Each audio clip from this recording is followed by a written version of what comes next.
चंद्रसर झील के किनारे एक गरीब लेकिन मेहनती मछुआरा हरिया रोज की तरह जाल डाल रहा था।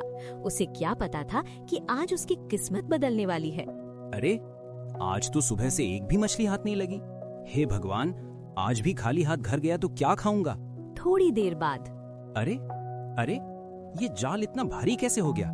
लगता है आज तो बड़ी मछली फंसी है। अरे वाह, ये क्या, इतनी चमक। हे मानव, मुझे छोड़ दो। अरे मछली बोल रही है। तू कौन है? मैं कोई साधारण मछली नहीं, मैं जादुई सुनहरी मछली हूँ। अगर तुम मुझे छोड़ दोगे तो तुम्हें 3 भविष्य की गुप्त बातें बताऊंगी। अरे मुझे भविष्य से क्या लेना देना, मुझे तो बस पेट भरने से मतलब है। तुझे बेचकर अच्छा पैसा मिलेगा। अगर मुझे पानी से बाहर ले गए तो मैं साधारण मछली बन जाऊंगी। तुम्हें बस थोड़े पैसे मिलेंगे, लेकिन मुझे छोड़ दोगे तो तुम्हारी जिंदगी बदल जाएगी। अगर सच में कुछ बड़ा मिल गया तो ठीक है, बताओ क्या करना होगा। पहले तुम्हें मेरे 2 सवालों के जवाब देने होंगे।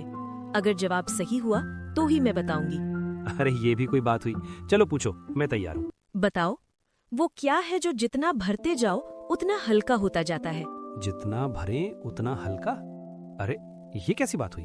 अरे हाँ, गुब्बारा। जितनी हवा भरो उतना हल्का ऊपर उड़ता है। बहुत अच्छा उत्तर। अब दूसरा सवाल सुनो। ऐसी कौन चीज है जो बिना पंख उड़ती है, बिना मुंह बोलती है, बिना शरीर रोती है? बिना पंख उड़ती है, बिना मुंह बोलती है, बिना शरीर रोती है। अरे ये तो बादल है। उड़ता भी है, गरजता भी है और बरसता भी है। तुमने दोनों सवालों के सही उत्तर दिए। अब सुनो तुम्हारे जीवन की 3 बातें। ध्यान से सुनो। पहली, तुम्हारा विवाह किसी इंसान से नहीं होगा।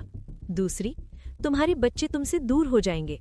तीसरी, एक आभूषण तुम्हारी जिंदगी बदल देगा। अरे ये कैसी उल्टी सीधी बात है? जब इंसान से विवाह नहीं होगा तो बच्चे कैसे होंगे, और कोई आभूषण मेरी जिंदगी कैसे बदल देगा? समय आने पर सब समझ जाओगे।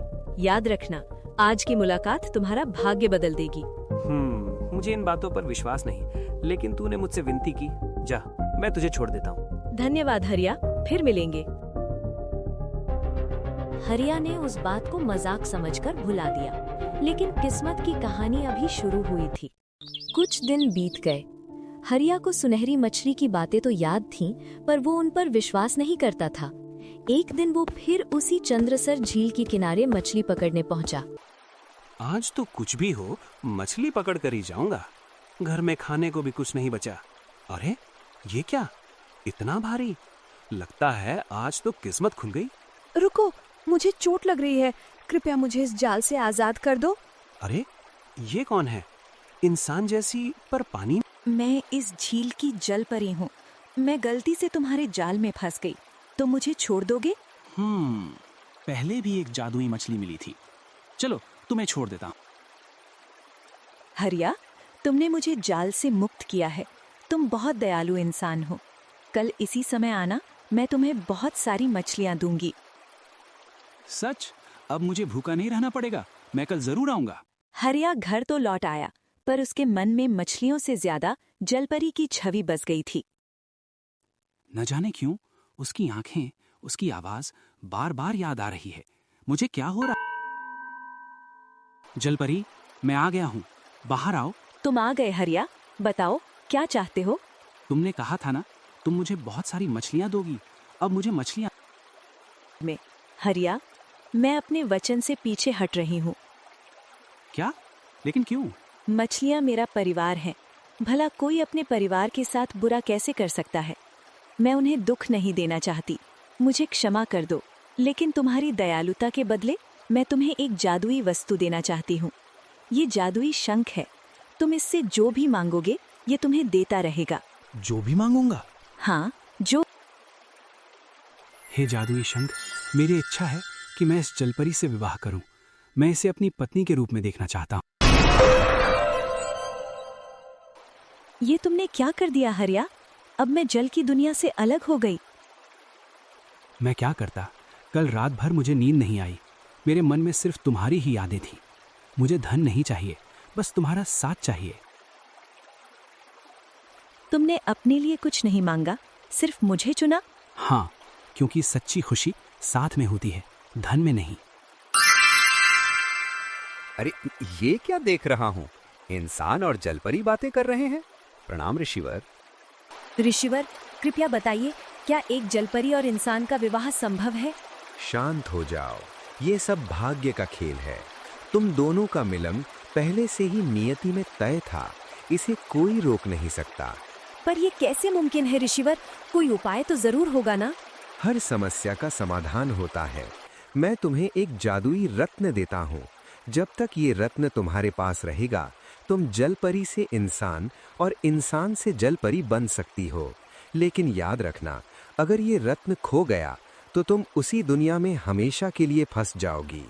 मैं आपकी शर्त स्वीकार करती हूँ। अब हम साथ रह सकते हैं। समय के साथ हरिया और जलपरी का विवाह पूरे गांव की मौजूदगी में हुआ। एक साधारण मछुआरा और जललोक की रानी अब एक नए जीवन की शुरुआत कर रहे थे। देखो, हरिया की किस्मत तो देखो, कैसी सुंदर पत्नी मिली है। लगता है ये कोई साधारण स्त्री नहीं। आज से हम हमेशा साथ रहेंगे।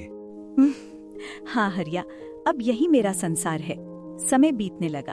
हरिया का घर हंसी और खुशियों से भर गया।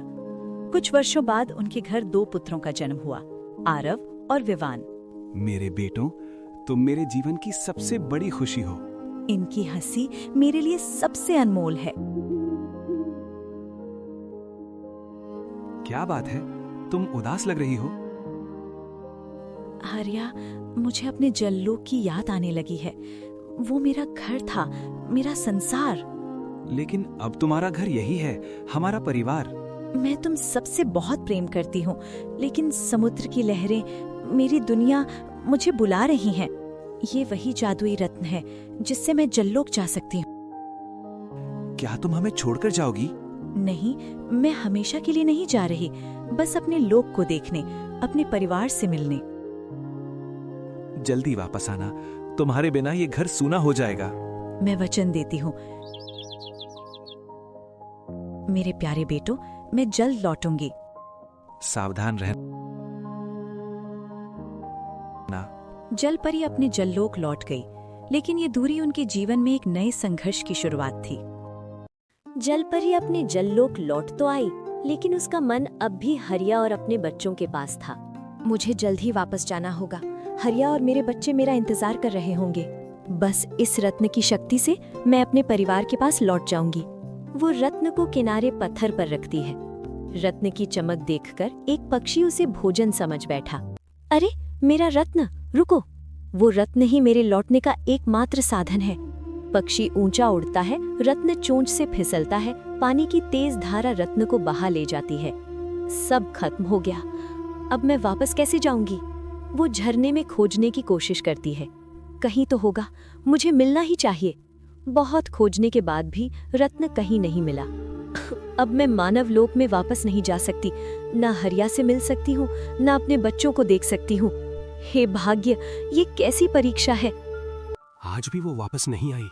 पिताजी, माँ कब आएंगी? मुझे नहीं पता। भाग्य अपना खेल खेल चुका था। एक छोटी सी घटना ने पूरे परिवार को अलग कर दिया। समय बीतता गया। जलपरी कभी वापस नहीं लौटी। हरिया ने अकेले ही अपने दोनों पुत्रों को पालने का कठिन निर्णय लिया। आरव, विवान, मैं काम पर जा रहा हूँ, तुम दोनों पढ़ाई करना। पिताजी, माँ कब आएंगी? वो बहुत दूर गई हैं बेटा, लेकिन एक दिन जरूर लौटेगी। हरिया ने माँ और पिता दोनों का कर्तव्य निभाया। उसने अपने बच्चों को कभी माँ की कमी महसूस नहीं होने दी। समय बीतता गया। बच्चे अब बड़े हो रहे थे। पिताजी ने हमारे लिए कितना त्याग किया है। लेकिन हमारे मन में हमेशा एक सवाल रहा, हमारी माँ आखिर कहाँ है? पिताजी, आज हमें सच बताइए, माँ हमें छोड़कर क्यों गईं? तुम्हारी माँ साधारण स्त्री नहीं थी, वो जललोक की जलपरी थी। जलपरी? तो वो अब कहाँ है? वो अपने लोक गई थी, लेकिन वो वापस नहीं आ सकी। तो क्या वो आज भी हमारी प्रतीक्षा कर रही होगी? हाँ, शायद। भैया, हमें माँ को ढूंढना चाहिए। हाँ, हम उन्हें वापस लेकर आएंगे। पिताजी, हमें अनुमति दीजिए, हम माँ को खोजने जाएंगे। ये मार्ग आसान नहीं है। समुद्र, जंगल, अनजाने खतरे, आपने हमें साहस सिखाया है। अब हमें अपना कर्तव्य निभाने दीजिए। जाओ, लेकिन सावधान रहना और अपनी माँ को जरूर वापस लाना। माँ के प्रेम ने उन्हें यात्रा पर निकलने की शक्ति दी। उनकी ये खोज आगे चलकर उनके जीवन की सबसे बड़ी परीक्षा बनने वाली थी। हे ईश्वर, मेरे बच्चों की रक्षा करना। आरव और विवान जंगल में चलते गए और एक झील के पास जाकर पहुंच गए। यही वो झील है जिसके बारे में पिताजी ने बताया था। यहीं से हमारी माँ की कहानी शुरू हुई थी और शायद यहीं से हमारी खोज भी पूरी होगी। भैया, न जाने क्यों इस जगह पर आते ही मन बेचैन हो रहा है। ऐसा लगता है जैसे कोई हमें देख रहा हो, जैसे इस जल में कोई रहस्य छुपा है। हो सकता है ये वही स्थान है जहाँ भाग्य ने हमारे माता पिता को मिलाया था। आज शायद वही भाग्य हमें भी सच के करीब ले जाएगा। हे जल की देवी, यदि कोई इस जल में निवास करता है तो कृपया हमारे सामने प्रकट होइए। हम किसी को हानि पहुंचाने नहीं आए हैं। हम केवल अपनी माँ की खोज में भटकते हुए यहाँ पहुँचे हैं। कौन हो तुम दोनों और इस पवित्र जल को क्यों पुकार रहे हो? भैया देखो, ये तो सच में जल कन्या है। हे देवी, हम दूर से आए यात्री हैं। हम अपनी माँ की खोज कर रहे हैं जो वर्षों पहले हमसे बिछड़ गई। हमारी माँ जल लोक की रहने